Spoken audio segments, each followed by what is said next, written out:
Okay, number three. This is a lifelong one. This is one I've also been learning recently. I haven't learnt it. That's actually to preface for all of them. I haven't learnt anything. I'm learning. I wish I could learn things and it be solidified and solid, but that's just not the faith journey. Okay, it's just you continue learning. This one is, I'm going to read it off my notes. Relationship with God and knowledge about God is not something to be conquered. Let's just break this bit down before I get into the next one. Relationship and knowledge about God isn't something to be conquered, because when you think that relationship with God is something that you can conquer, it turns into religion.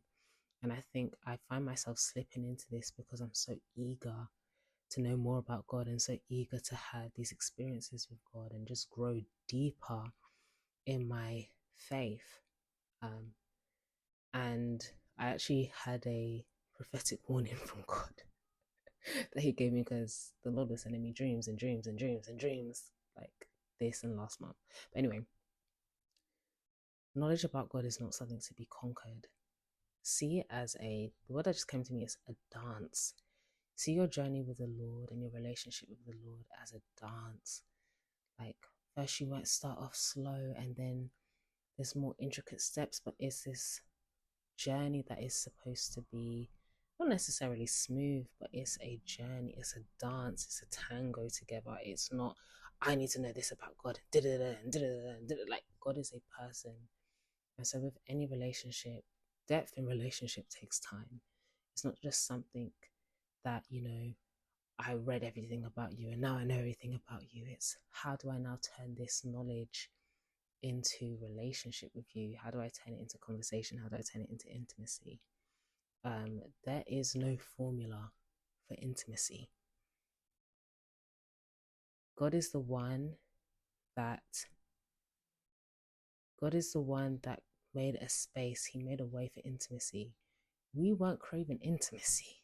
We were not craving intimacy.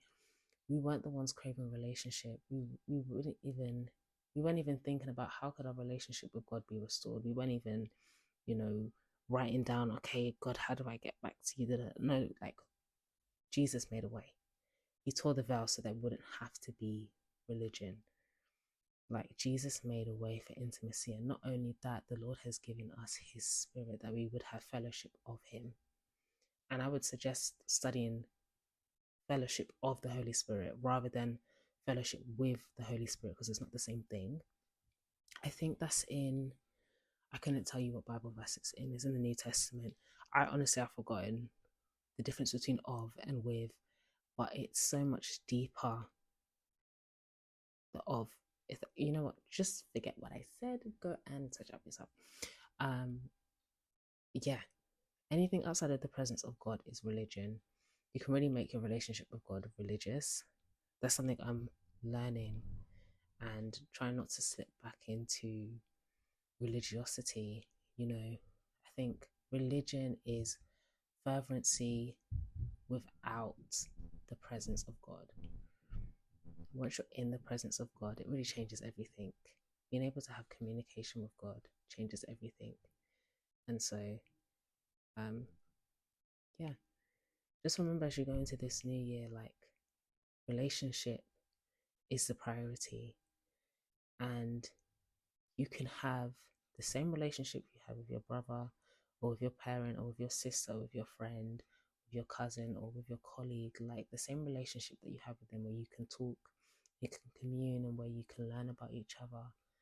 It's that, but it's so much greater than that, because He's God.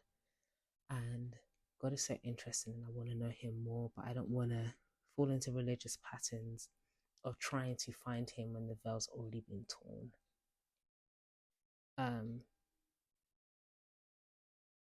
Relationship with God and knowledge about God is not something to be conquered.